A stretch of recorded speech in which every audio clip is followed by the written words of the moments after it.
Hello. ఏడునోరా నువ్వు ఆ? ఏడునోరా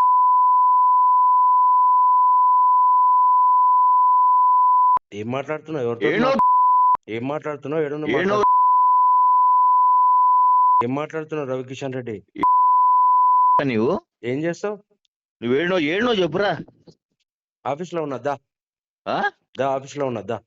office వస్తున్నావు. దా దా దా.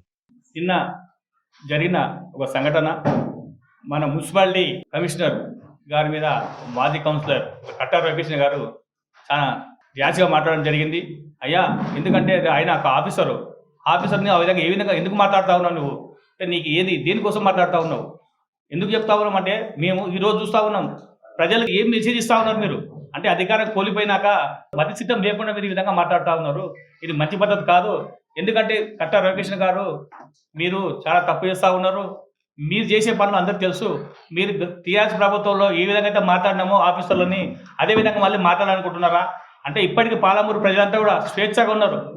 ఎందుకంటే మీ అహంకార ప్రభుత్వం కోల్పోయిన తర్వాత ఈరోజు పాలమూరు అంతా స్వేచ్ఛగా మాట్లాడుతూ ఉన్నారు. ఎక్కడ పడాలి ఎక్కడ అంతే హ్యాపీగా ఉన్నారు. మళ్ళీ ఆ దిశగా మీరు ఏమైనా చేయాలనుకుంటా ఉన్నారా? తప్పు మీరు. ఎందుకంటే ఒక అధికారి మీద ఇట్లా మాట్లాడితే రేపు ప్రజలకు ఏమి సమాధానం చెప్తారు మీరు? రేపు ప్రజలు ఏమనుకోవాలి? అంటే మళ్ళీ మీరు అధికారులకు వస్తారని చెప్పి ఈ విధంగా మాట్లాడుతూ ఉన్నారా? తప్పు. ఎందుకంటే ప్రజలు అన్ని గమనిస్తూ ఉన్నారు కాబట్టి మీరు అట్లా చేయడం మంచి పద్ధతి కాదు. ఎందుకంటే చూస్తూ ఉన్నాం, ప్రతి ఒక్కరు చూస్తూ ఉన్నారు మీరు ఏం చేస్తూ ఉన్నారు.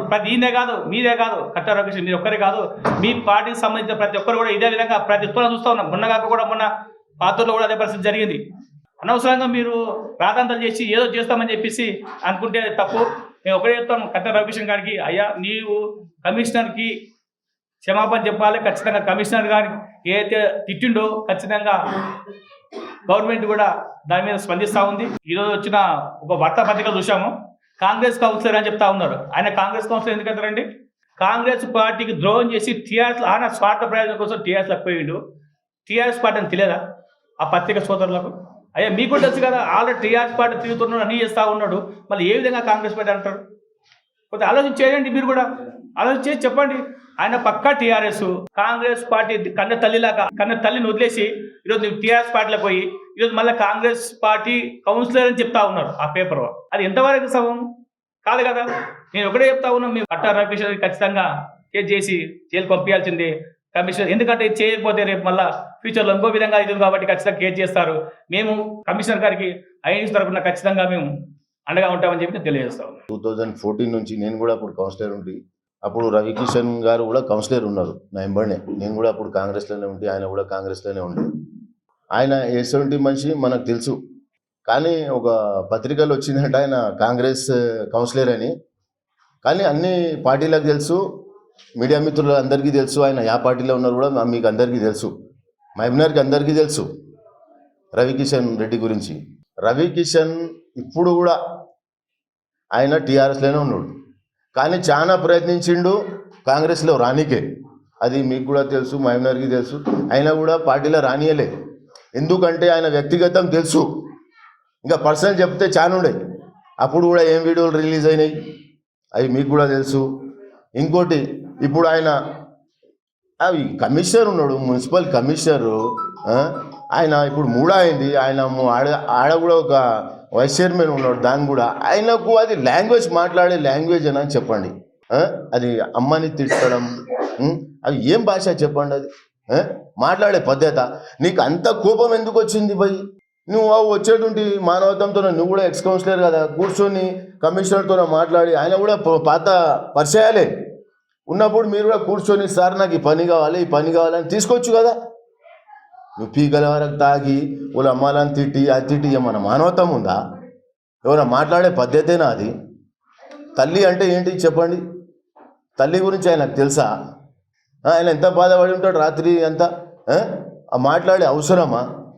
ఆ పదాలే మన పదాలే సార్. మేము కూడా తల్లి కుట్టినాం, అట్లా మాట్లాడకూడదు కదా. ఎంత మంచి ఇప్పుడు పీస్ఫుల్ మహబూబ్నగర్ ఉంది, కావాలని టీఆర్ఎస్ వాళ్ళు ఇట్లా చేస్తున్నారు. ఇది పద్ధత కాదు కదా. నువ్వు రవికిషన్ రెడ్డి నువ్వు ఇవన్నీ బూతులు ఇవన్నీ మాట్లాడడం జర మానుకో. ఎందుకంటే నువ్వు 2 టర్మ్ కౌన్సిలర్వి. నువ్వు మళ్ళీ నువ్వు ఎదగాలనుకుంటావు. ఈ బటర్ లాంగ్వేజ్ యూజ్ చేసిన తర్వాత నీకు గల్లీలో ఎవరు ఓట్లేసారబ్బా? నువ్వు కాంగ్రెస్లో రానికి నానా తిప్పలు పడుతున్నావు. ఇప్పుడు ఎవరు తీసుకుంటారు నీకు పార్టీలో?